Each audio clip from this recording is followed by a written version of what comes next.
Alors aujourd'hui, j'ai fait partie des intervenants de la table ronde sur les nouvelles méthodes alternatives. Du coup, tout cet ensemble de méthodes, in vitro, in chemico, in silico, qui permettent soit de se passer du modèle animal, soit de répondre à des questions auxquelles on ne peut pas répondre avec le modèle animal. Et donc, on l'espère aider à la protection humaine, mais aussi de l'écosystème et d'autres. De ce que j'ai pu voir là aujourd'hui, je pense que les politiques ont été assez réceptives. Il y a eu de bonnes questions et surtout, il y a eu du temps d'échange après les tables rondes et c'était important. C'est des questions en fait à l'heure actuelle, je pense, qui vont au-delà du simple côté éthique, donc de dire est-ce qu'on est pour ou contre ces animaux, mais vraiment des questions qui sont plus liées à la protection de la population et aussi tout un côté qui est important, qui est aussi un côté économique et industriel, parce qu'il faut bien se rendre compte que développer un médicament, c'est extrêmement cher, par exemple.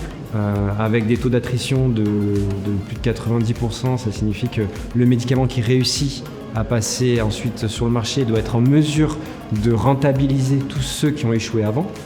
Donc être en mesure d'avoir des tests qui sont plus prédictifs de l'humain et donc qui permettent de réduire ce taux d'attrition, ça permet de réduire le prix du médicament, donc de le rendre plus accessible aux gens, que ce soit en France ou dans d'autres pays bien sûr, et donc d'aider la communauté de manière globale. C'est nos premières discussions avec CAP, donc c'était plus là une opportunité de venir amener devant justement la scène politique un ensemble de questions et un ensemble de besoins. On a des choses qui vont devoir passer par des actions politiques ou des discussions avec eux. Et le fait qu'il y ait des structures comme CAP, c'est extrêmement important. Parce que nous, dans notre vie de tous les jours, en tant qu'industriel ou de PME, on n'a pas accès à ce genre de personnes. On ne peut pas discuter avec eux. Et en même temps, du coup, les politiques ne sont pas forcément au courant des besoins qu'on va avoir et des limitations que l'on a sur lesquelles ils peuvent agir. Donc, avoir des organismes comme CAP qui mettent en place ce genre de rencontres, c'est très important pour nous.